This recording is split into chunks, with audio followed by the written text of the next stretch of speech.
Hello everyone, আমরা mysterious audio station এবং আমি হলাম অ্যাস্ট্রো হাজরা। চলে এসেছি আবার আপনাদের একটি নতুন গল্প শোনাতে। আজ আমরা আপনাদের জন্য নিয়ে এসেছি মানিক বন্দ্যোপাধ্যায়ের লেখা আত্মহত্যার অধিকার। আজ গল্প পাঠে আমার সঙ্গে রয়েছেন শুভাশিস পাল। শুরু হচ্ছে আজকের বিশেষ গল্প, মানিক বন্দ্যোপাধ্যায়ের লেখা আত্মহত্যার অধিকার।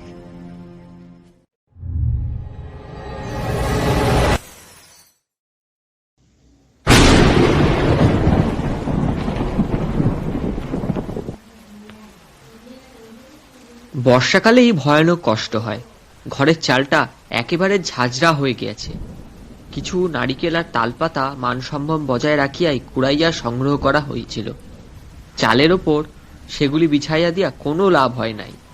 বৃষ্টি নামিলেই ঘরের মধ্যে সর্বত্র জল পড়ে। বিছানাটা গুটাইয়া ফেলিতে হয়, ভাঙা বাক্স প্যাটরা কয়টা এ কোণে টানিয়া আনিতে হয়। জামা কাপড়গুলি দড়ি হইতে টানিয়া নামাইয়া পুটলি করিয়া কোথায় রাখিলে যে ভিজিবে কম তাই নিয়া মাথা ঘামাইতে হয়। বড় ছেলেটা কাঁচা ঘুম ভাঙিয়া কাঁদিতে আরম্ভ করে।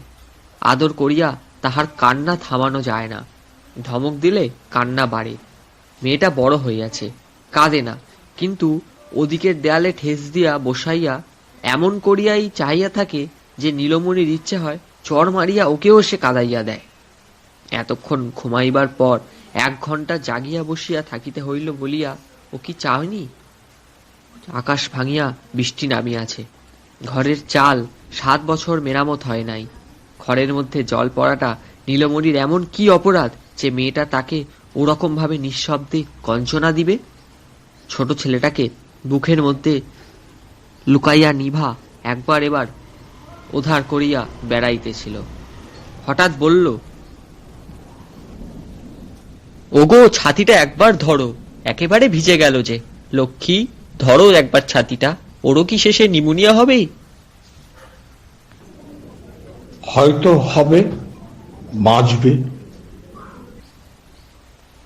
নিভা বলল, বালাই ষাট, শ্যামা তুইও তো ধরতে পারিস ছাতিটা একটু। শ্যামা নীরবে ভাঙা ছাতিটা নিভার মাথার উপর ধরল। ছাতি মেলিবার বাতাসে প্রদীপের শিখাটা কাঁপিয়া গেল। প্রদীপে তেল পুড়িতেছে, অপচয়, কিন্তু উপায় নাই। চাল ভেদ করা বাদলে ঘর যখন ভাসিয়া যাইতেছে তখনকার বিপদে প্রদীপের আলোর একান্ত প্রয়োজন। জিনিসপত্র লইয়া মানুষগুলি একন ওকন করিবে কেমন করিয়া? এক ছিলুম তামাক দে শ্যামা।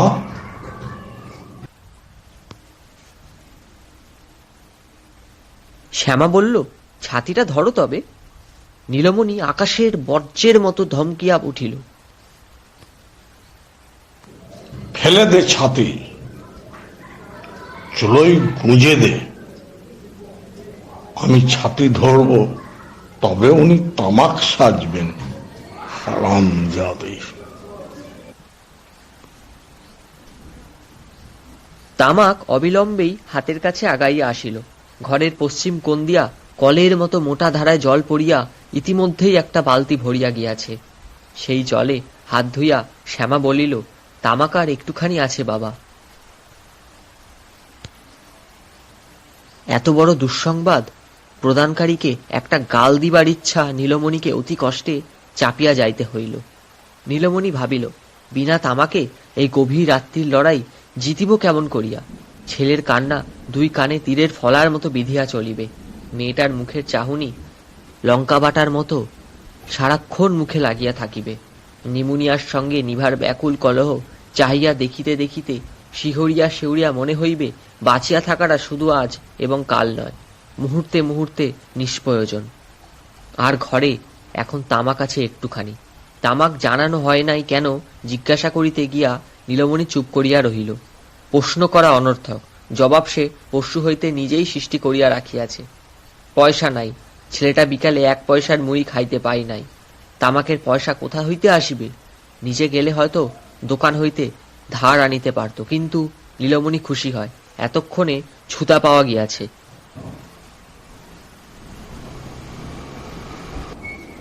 তামাক নেই, বিকেলে বলিসনি কেন? আমি দেখিনি বাবা। দেখিনি বাবা। কেন দেখনি বাবা? চোখের মাথা খেয়েছিলে?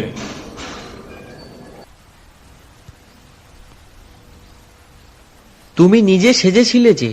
সারাদিন আমি একবারও তামাক সাজিনি বাবা। তা সাজবে কেন? বাপের জন্য তামাক সাজলে সোনার অঙ্গ তোমার ক্ষয়ে যাবে যে। নীলমণির কান্না আসিতেছিল। মুখ ফিরাইয়া সহসা উদ্যোগ অশ্রু সে দমন করিয়া রইল। না আছে তামাক, না থাক। পৃথিবীতে তার কি বা আছে যে তামাক থাকিলেই সব দুঃখ দূর হইয়া যাইত? বাইরে যেন অবিরল ধারায় জল পড়িতেছে না, ঘরের বায়ু যেন সাহারা হইতে আসিয়াছে। নীলমণির চোখ মুখ এত জ্বালা করিতেছিল, খানিকক্ষণ হইতে তাহার হাঁটুর ওপর বড় বড় ফোঁটার জল পড়িতেছিল, টপ টপ। অঞ্জলি পাতিয়া নীলমণি গুনিয়া গুনিয়া জলের ফোঁটাগুলি ধরিতে লাগিল। সিদ্ধ করা চামড়ার মতো ফ্যাকাশে ঠোঁট নাড়িয়া সে কি বলিল, ঘরের কেউই তাহা শুনিতে পাইল না। ছেলে মানুষের মতো তাহার জলের ফোঁটা সঞ্চয় করার খেলাটাও কেহ চাইল দেখিল না। কিন্তু হাতে খানিকটা জল জমিলে তাই দিয়া মুখ ধুইতে গিয়া নীলমণি ধরা পড়িয়া গেল। নিভা ও শ্যামা প্রতিবাদ করিল দুজনেই। শ্যামা বলিল, ও কি করছো বাবা? নিভা বলিল, পচা গলা, চাল ধোয়া জল, হ্যাঁ গো, ঘেন্নাও কি নেই তোমার? নীলমণি হঠাৎ একটু হাসিয়া বলিল, হোক না পচা জল, চাল ধোয়া জল তো এও হয়তো কাল জুটবে না। ইহাকে সূক্ষ্ম রসিকতা মনে করিয়া নীলমণি নিজের মনে একটু গর্ব অনুভব করিল। এমন অবস্থাতেও রসিকতা করিতে পারে, মনের জোর তো তার সহজ নয়। ঘরের চারিদিকে একবার চোখ বুলাইয়া আনিয়া নিভার মুখের দিকে পুনরায় চাইতে গিয়া কিন্তু তার হাসি ফুটিল না। নিভার দৃষ্টির নির্মমতা তাকে আঘাত করিল। অবিকল শ্যামার মতো চাহিয়া আছে। এত দুঃখ, এত দুর্ভাবনা ওর চোখের দৃষ্টিকে কোমল করিতে পারে নাই, উদ্ভ্রান্ত করিয়া তুলিতে পারি নাই। রূহ ভৎসনা আর নিঃশব্দ অসহায় নালিশে ভরিয়া রাখিয়াছে। নীলমণি মুশড়াইয়া পড়িল। সব অপরাধ তার। সে ইচ্ছা করিয়া নিজের স্বাস্থ্য ও কার্যক্ষমতা নষ্ট করিয়াছে। খাদ্যের প্রাচুর্যে পরিতুষ্ট পৃথিবীতে নিজের গৃহকোণে সে সাত করিয়া দুর্ভিক্ষ আনিয়াছে। ঘরের চাল পচাইয়া ফুটা করিয়াছে সে। তারই ইচ্ছাতে রাত দুপুরে মুষলধারে বৃষ্টি নামিয়াছে। শুধু তাই নয়, ওদের সমস্ত দুঃখ দূর করিবার মন্ত্র সে জানে। মুখে ফিসফিস করিয়া হোক, মনে মনে নিঃশব্দে হোক, হুস মন্ত্ররাট একবার আগুড়াইয়া দিলেই তার এই ভাঙা ঘর সরকারদের পাকা দালান হইয়া যায়। আর ঘরের কোণার ওই ভাঙা বাক্সটা চোখের পলকে মস্ত লোহার সিন্ধুক হইয়া ভিতরে টাকা ঝমঝম করিতে থাকে। টাকার ঝমঝমানিতে বৃষ্টির ঝমঝমানি কোনো মতেই আর শুনিবার উপায় থাকে না।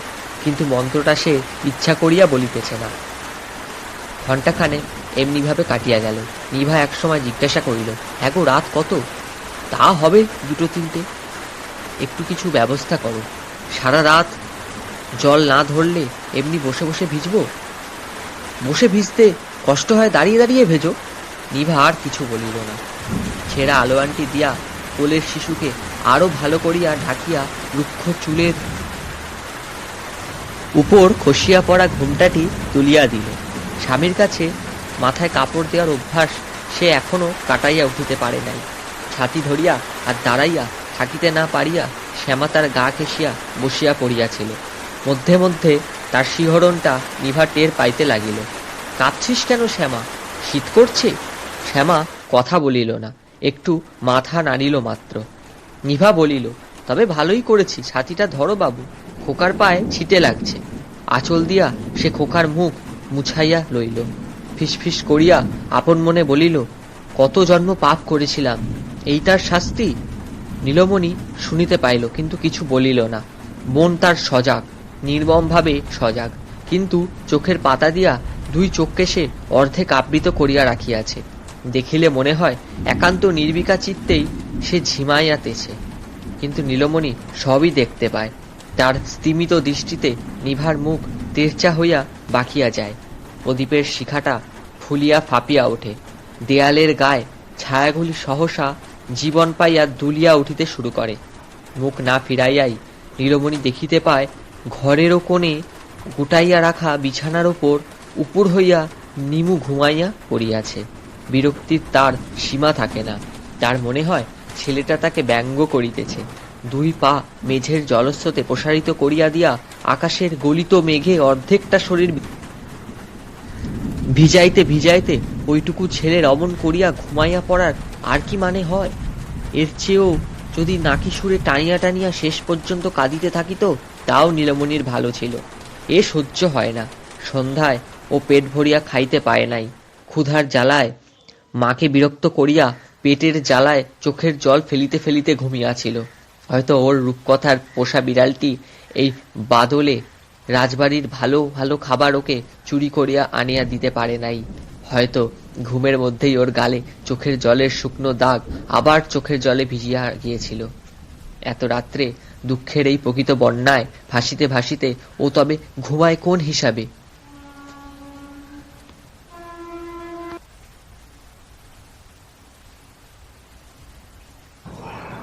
নিমুকে তুলে দে তো শ্যামা। নিভা প্রতিবাদ করে বলল, কেন তুলবে কেন? ঘুমোচ্ছে ঘুমুক। ঘুমাচ্ছে না ছায়, ইয়ার্কি দিচ্ছে, ঢং করছে। হ্যাঁ, ইয়ার্কি দিচ্ছে, ঢং করছে, যেমন তোমার কথা। ঢং করার মতো সুখেই আছে কি না? আধ ঢাকা চোখ নীলমণি একেবারে বন্ধ করে ফেলল। ওরা যা খুশি করুক, যা খুশি বলুক, সে আর কথাটি কইবে না। খানিক পরে নিভা বলল, দেখো, এমন করে আর তো থাকা যায় না। সরকারদের বাইরের ঘরটাতে উঠিগে চলো। নীলমণি চোখ না খুলেই বলল, না। নিভা রাগ করে বলল, তুমি যেতে না চাও থাকো, আমি ওদের নিয়ে যাচ্ছি। নীলমণি চোখ মেলে চাইল। না, যেতে পারবে না। ওরা ছোট লোক, সেবার কি বলেছিল মনে নেই? বললে আর করছে কে শুনি? রাত দুপুরে বিরক্ত করলে অমন সবাই বলে থাকে। নীলমণি ব্যঙ্গ করে বলল, বলে থাকে। রাত দুপুরে বিপদে পড়ে মানুষ আশ্রয় নিতে গেলে বলে থাকে। একই জ্বালাতন। ওইটুকু শিশুর জন্য একটু শুকনো ন্যাকড়া চাইলে বলে কাপড় জামা সব ভিজে ময়লা হবার ভয়ে ফরাস তুলে নিয়ে ছেঁড়া শতরঞ্চি অতিথিকে পেতে দেয়। যেতে হবে না, বাস। নিভা অনেক সহ্য করেছে, এবার তার মাথা গরম হয়ে গেল। ছেলে মেয়ে বউকে বর্ষা বাদলে মাথা গুজবার ঠাঁই দিতে না পারে, অত মান অপমান জ্ঞান কি জন্যে? আজ বাদে কাল ভিক্ষে করতে হবে না? নীলমণি বলল, চুপ। এক ধমকেই নিভা অনেকখানি ঠান্ডা হয়ে গেল। চুপ করেই তো আছি চিরটা কাল। অন্য মানুষ হলে হাতের কাছে ঘটিটা তুলে নিয়ে নীলমণি বলল, চুপ, একদম চুপ। আর একটি কথা কইলে ফোন করে ফেলব। কেউ কথা বলছে না। নিভা একেবারে নিভে গেল। শ্যামা ঢুলিতে আরম্ভ করেছিল। বাপের গর্জনে সে চমকে সজাগ হয়ে উঠল। কান পাতে শুনে বলল, মা, ভুলু দরজা আঁচড়াচ্ছে। গরিবের মেয়ে, হা ঘরের বউ। নিভার মেরুদণ্ড বলতে কিছু অবশিষ্ট ছিল না, কিন্তু তার বদলে যা ছিল নিরপরাধ মেয়ের ওপর ঝাঁঝিয়া উঠবার পক্ষে তাই যথেষ্ট। আঁচড়াচ্ছে তো কি হবে, কোলে তুলে নিয়ে এসে নাচো। ভালো করে ছাতি ধরে থাক শ্যামা, মেরে পিঠের চামড়া তুলে দেব। নীলমণি বলল, আমার লাঠিটা কইরে? শ্যামার মুখ পাংশু হয়ে গেল। সে মিনতি করে বলল, মেরো না বাবা, দরজা না খুললে ও আপনিই চলে যাবে। তোকে মাতব্বরি করতে হবে না, বুঝলে? চুপ করে থাক। বা পাটি আংশিকভাবে অবশ। হাতে ভর দিয়ে নীলমণি কষ্টে উঠে দাঁড়ালো। ঘরের কোনায় তার মোটা বাঁশের লাঠিটা ঠেস দেওয়া ছিল। খোঁড়াইতে খোঁড়াইতে গিয়া লাঠিটা সে আয়ত্ত করিল। উঠানবাসী লোমহীন নির্জীব কুকুরটার ওপর তার সহসা এত রাগ হইয়া গেল কেন কে জানে। বেচারি খাইতে পায় না, কিন্তু প্রায় অদৃষ্টে প্রহার জোটে, তবু সে এখানেই পড়িয়া থাকে। সারা রাত শিয়াল তাড়ায়। শ্যামা একটু করুণার চোখে না দেখিলে এতদিনে ওর অক্ষয় স্বর্গলাভ হয়ে যাইত, কিন্তু নীলমণি কুকুরটাকে দেখতে পারে না। ঢুকিতে ঢুকিতে লাঠি ঝাঁটা খাইয়া মৃত্যুর সঙ্গে ওর লজ্জাকর সকরুণ লড়াই চাহিয়া দেখিয়া তার ঘৃণা হয়, গা জ্বালা করে। শ্যামা আবার বলল, মেরো না বাবা, আমি তাড়িয়ে দিচ্ছি। নীলমণি দাঁতে দাঁত ঘষিয়া বলল, মারব। মার খেয়ে আজ রেহাই পাবে ভেবেছিস? আজ ওর ভব যন্ত্রণা দূর করে ছাড়ব। ভবযন্ত্রণা নিঃসন্দেহ, কিন্তু শ্যামা শুনিবে কেন? পেটের ক্ষুধায় এখনো তার কান্না আসে। ছেঁড়া কাপড়ে তার সর্বাঙ্গ লজ্জায় সংকুচিত হইয়া থাকে। তার বুকে ভাষা আছে, মনে আশা আছে। ভবযন্ত্রণা সহ্য করিতে তার শক্তির অকুলান হয় না, বরং একটু বাড়তিই হয়। ওইটুকু শক্তি দিয়া সে বর্তমান জীবন হইতেও রস নিংড়াইয়া বাহির করে। হোক পানসা, এও তুচ্ছ নয়। ভুলুর মতো কুকুরটিরও মরিবার অথবা তাকে মারিবার কল্পনা শ্যামার কাছে বিষাদের ব্যাপার, তার সহ্য হয় না। ছাতি ফেলিয়া উঠিয়া আসিয়া শ্যামা নীলমণির লাঠি ধরল। কাঁদিবার উপক্রম করিয়া বলিল, না বাবা, মেরো না বাবা, তোমার পায়ে পড়ি বাবা। নীলমণি গর্জন করে বলিল,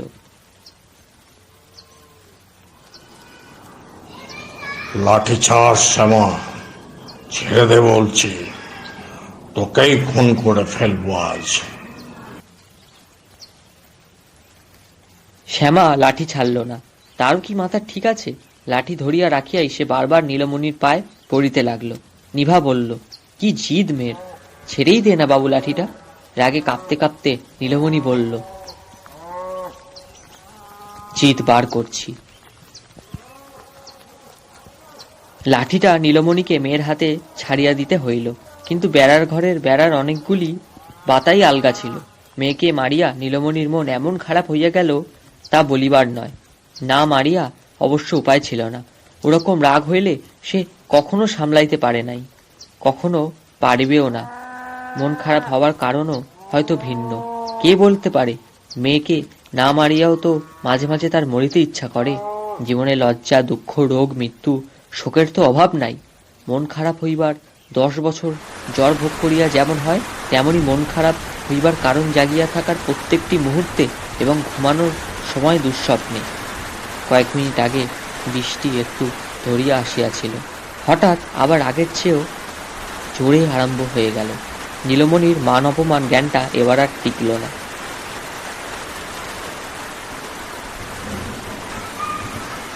লণ্ঠনে তেল আছে শ্যামা? একটুখানি আছে বাবা। চাল তবে। নিভা জিজ্ঞাসা করল, লণ্ঠন কি হবে? সরকারদের বাড়ি যাব, ফের চেপে বৃষ্টি এলো, দেখছো না? যেন সরকারদের বাড়ি চাইতে নিভাই আপত্তি করিয়াছিল। শ্যামা বলল, দেশলাই কোথা রাখলে মা? নিভা বলল, দেশলাই কেন, পিদিম থেকে বুঝি লণ্ঠন জ্বালানো যায় না? চোখের সামনে পিদিম জ্বলছে, চোখ নেই? নীলমণি বলল, ওর কি জ্ঞান গম্ভী কিছু আছে?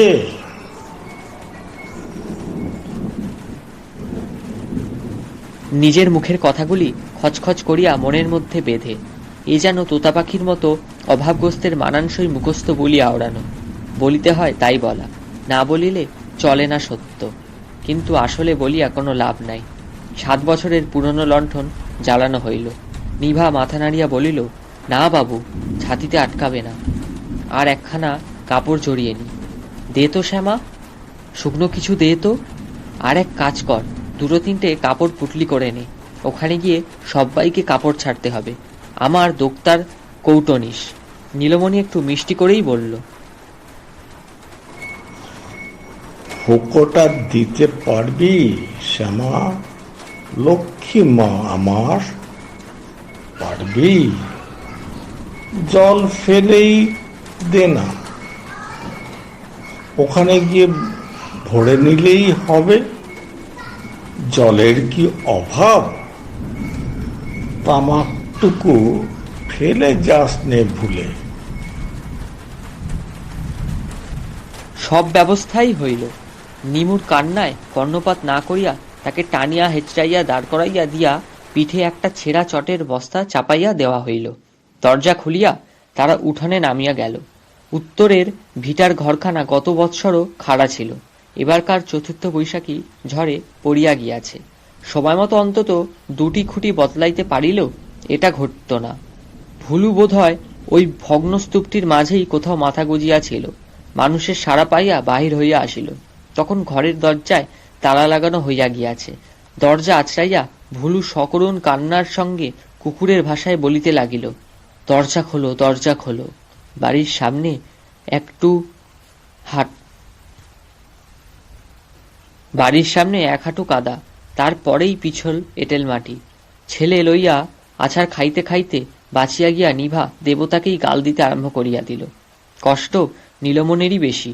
শুকনো ডাঙাতেই বা পায়ের পদক্ষেপটি তাকে চট করিয়া ডিঙাইয়া যাইতে হয়। এখন তাহার পা আর লাঠি 2 কাদায় ঢুকিয়া যাইতে লাগিল।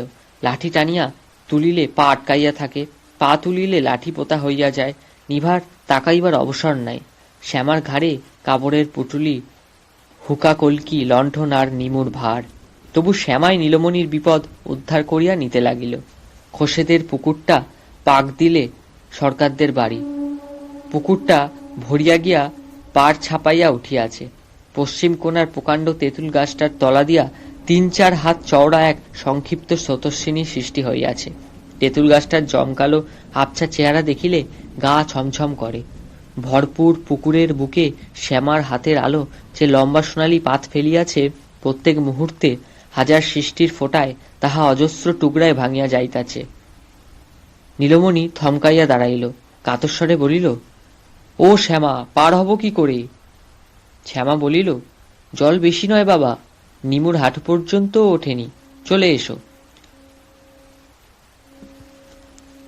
সুখের বিষয়, স্রোতের নিচে কাদা ধুইয়া গিয়াছিল। নীলমণির পা অথবা লাঠি আটিয়া গিয়া তাকে বিপন্ন করিল না। তবু এতখানি সুবিধা পাওয়া সত্ত্বেও নীলমণির 2 চোখ একবার সজল হইয়া উঠিল। বাহির হওয়ার সময় সে কাপড়টা গায়ে জড়াইয়া লইয়াছিল, এখন ভিজিয়া গায়ের সঙ্গে আটিয়া গিয়াছে। খানিকক্ষণ হইতে জোর বাতাস উঠিয়াছিল। নীলমণির শীত করিতে লাগিল। জগতে কোটি কোটি মানুষ যখন উষ্ণ শয্যায় গাঢ় ঘুমে পাশ ফিরিয়া পরিতৃপ্তির নিঃশ্বাস ফেলিতেছে, সপরিবারে অক্ষম দেহটা টানিয়া টানিয়া সে তখন চলিয়াছে কোথায়? যে প্রকৃতির অত্যাচারে ভাঙা ঘরে টিকিয়া নাত পারিয়া তাকে আশ্রয়ের খোঁজে পথে নামিতে আসিয়া হইল, সেই প্রকৃতিরই দেওয়া নির্মমতার হয়তো সরকাররা দরজা খুলিবে না, ঘুমের ভান করিয়া বিছানা আঁকড়াইয়া পড়িয়া থাকিবে। না, নীলমণি আর বুঝিতে উঠতে পারল না। তার শক্তি নাই, কিন্তু আক্রমণ চারদিক হইতে। পেটের ক্ষুধা, দেহের ক্ষুধা, শীত, বর্ষা, রোগ, বিধাতার অনিবার্য জন্মের বিধান, সে কোন দিক সামলাইবে? সকলে যেখানে বাঁচিতে চায়, লাখ মানুষের জীবিকা একা জমাইতে চায়, কিন্তু তাহাকেও বাঁচাইতে চায় না, সেখানে সে বাঁচিবে কিসের জোরে? স্রোত পার হইয়া গিয়া লণ্ঠনটা উঁচু করিয়া ধরিয়া শ্যামা দাঁড়াইয়া আছে। পাশেই ভরাট পুকুরটা বৃষ্টির জলে টকবক করিয়া ফুটিতেছে। নীলমণি সাঁতার জানিত না, কিন্তু জানিত যে পুকুরের পাড়টা এখানে একেবারে খাড়া। একবার গড়াইয়া পড়িলেই অথই জল, আর উঠিয়া আসিতে হইবে না। নিভা তাড়া দিতেছিল। শ্যামা বলিল, বাবা, চলে এসো, দাঁড়ালে কেন? নীলমণি চলিতে আরম্ভ করিল। ডাইনে নয়, বায়েও নয়, সাবধানে সোজা শ্যামার দিকে। হঠাৎ শ্যামা চিৎকার করিয়া উঠিল, মাগো সাপ! পরক্ষণে আনন্দে গদগদ হইয়া বলিল, সাপ নয় গো, সাপ নয়, মস্ত শোল মাছ ধরেছি বেটাকে। ইহ, কি পিছল! তাড়াতাড়ি আগাইবার চেষ্টা করিয়া নীলমণি বলল, শক্ত করে ধর, দুহাত দিয়ে ধর, পালালে কিন্তু মেরে ফেলবো শ্যামা।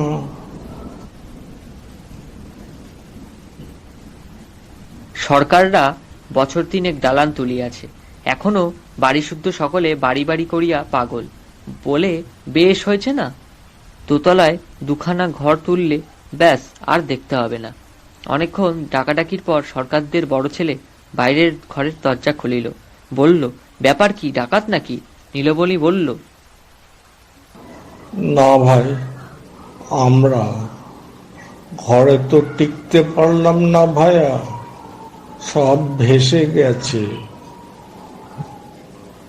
ভাবলাম তোমাদের বৈঠকখানায় তো কেউ শোয় না, রাতটুকু ওখানেই কাটিয়ে আসি।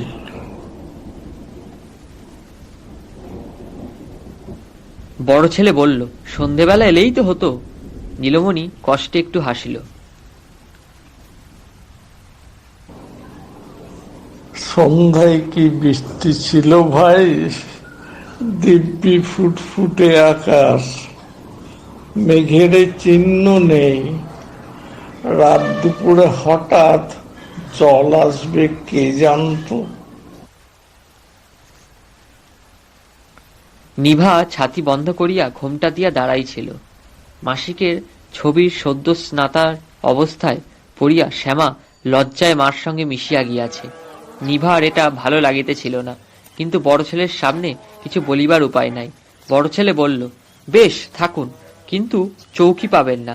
চৌকিতে আমার পিসে শুয়েছে, আপনাদের মেঝেতে শুতে হবে। তা হোক ভাই, তা হোক, ভিজতে না হলেই ঢের। ওই কোণে চট আছে। বড় ছেলে বাড়ির মধ্যে চলে গেল। নীলমণি ঝাঁঝালো হাসি হেসে বলল, দেখলে, তখনই বলেছিলাম শুধু মারতে বাকি রাখবে। নিভা বলল, ঘরে যে থাকতে দিয়েছে তাই ভাগ্যি বলে যেন। নীলমণি তৎক্ষণাৎ সুর বলিয়া বলিল, তা ঠিক। ঘরে অর্ধেকটা জুড়িয়া চৌকি পাতা, বড় ছেলের পিঠে আগাগোড়া চাদর মুড়ি দিয়া তাহাতে কাত হইয়া শুইয়া আছে। শ্যামা লণ্ঠনটা মেঝেতে নামাইয়া রাখিয়াছিল বলিয়া চৌকির ওপরে আলো পড়ে নাই। তবু এ বাড়ির আত্মীয়কেও ফরাস তুলিয়া লইয়া শুধু শতরঞ্চির ওপর শুইতে দেওয়া হইয়াছে। এটুকু টের পাইয়া নীলমণি একটু খুশি হল।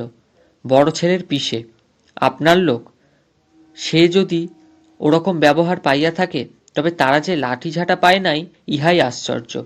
চারিদিকে চাহিয়া নীলমণির খুশির পরিমাণ বৃদ্ধি পাইল। সুখসজ্জা না জুটুক, নিবাত শুষ্ক মনোরম আশ্রয় তো জুটিয়াছে। ঘরের এদিকে একটিমাত্র ছোট জানলা খোলা ছিল। নিভা ইতিমধ্যেই সেটি ভালো করিয়া বন্ধ করিয়া দিয়াছে। ব্যাস, বাইরের সঙ্গে আর তাদের কোনো সম্পর্ক নাই। আকাশটা আজ এক রাত্রেই গলিয়া নিঃশেষ হইয়া যাক, ঝড় উঠুক, শিল পড়ুক, পৃথিবীর সমস্ত খড়ের ঘরগুলি ভাঙিয়া পড়ুক, তারা টেরও পাইবে না।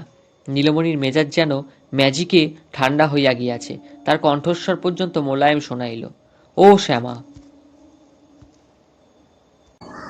ও শ্যামা, দাঁড়িয়ে থাকিস নে মা, চটগুলি বিছিয়ে দে চট করে, একটু গড়ায়।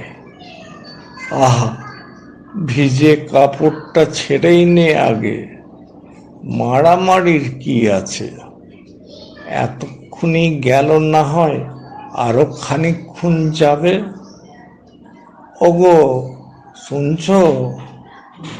দাও না, খোকাকে চৌকির এক পাশেই একটু শুইয়ে দাও না, দিয়ে তুমিও কাপড়টা ছেড়ে ফেলো। কাপড় ছাড়া হইল। বাইরে এখন পুরোদমে ঝড় উঠিয়াছে। ঘরের কোথাও এতটুকু ছিদ্র নাই। কিন্তু বাতাসের কান্না শোনা যায়, চাপা একটানা শাঁ শাঁ শব্দ। তাদের নীলমণি তার পরিবারকে নাগালের মধ্যে না পাইয়া প্রকৃতি যেন ফুঁসিতেছে। নীলমণির মনে হইল এ একরকম শাসানো। পঞ্চভূতের মধ্যে যার ভাষা আছে সে ক্রুদ্ধ নিঃশ্বাস ফেলিয়া বলিতেছে, আজ বাঁচিয়া গেলে, কিন্তু কাল, কাল কি করিবে? পরশু, তার পরদিন, তারও পরের দিন। শ্যামা চট বিছাইতেছিল, বলিল, মাগো কি গন্ধ। নিভা বলিল, নে ঢং করতে হবে না, তাড়াতাড়ি কর। নীলমণি বলল, ঝেড়ে ঝেড়ে পাত না। নিভা বলল, না না, ঝাড়িসনি, ধুলোয় চারদিক অন্ধকার হয়ে যাবে। নিভা ছেলেকে স্তন দিতেছিল। কথাটা শেষ করিয়াই সে দমক মারিয়া চৌকির দিকে পিছন করিয়া বসিল। নীলমণি চাইয়া দেখল, বড় ছেলের পিঠে চাদর ফেলিয়া চৌকিতে উঠিয়া বসিয়া আছে। লণ্ঠনের স্তিমিত আলোয় পিসের মূর্তি দেখিয়া নীলমণি শিহরিয়া উঠিল। একটা সব যেন সহসা বাঁচিয়া উঠিয়াছে। মাথার চুল প্রায় ন্যাড়া করিয়া দেয়ার মতো ছোট ছোট করিয়া ছাটা। চোখ যেন মাথার অর্ধেকটা ভিতরে চলিয়া গিয়াছে। গালের ঢিলা চামড়ার তলে হাড় উঁচু হইয়া আছে। বুকের সবগুলি পাঁজর চোখ বুজিয়া গোনা যায়। বুকের বাঁ পাশে কি ঠিক চামড়ার নিচেই হৃৎপিণ্ডটা ধুকধুক করিতেছে। পিষে নিঃশ্বাসের জন্য হাঁপাইতেছিল। খানিক পরে ক্ষীণস্বরে বলল, একটু জানালা খুলে দিন। নীলমণি সভায় বলল, দে তো শ্যামা, জানলাটা খুলে দে।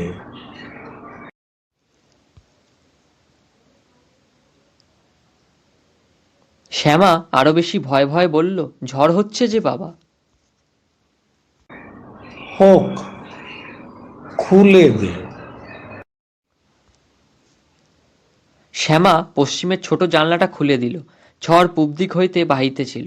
মাঝে মাঝে এলোমেলো একটু বাতাস আর ছিটে ফোটা একটু বৃষ্টি ঘরে ঢোকা ছাড়া জানলাটা খুলিয়া দেওয়ায় বিশেষ কোনো মারাত্মক ফল হওয়ার সম্ভাবনা ছিল না। কিন্তু ভীরু নিভা ছেলের গায়ে আর এক পরত কাপড় জড়াইয়া দিল। পিসে বলল, ঘুমের ঘোরে কখন চাদর মুড়ি দিয়ে ফেলেছি, আর একটু হলেই দম আটকাতো বাপ। নীলমণি জিজ্ঞেস করল, আপনার কোনো অসুখ আছে নাকি?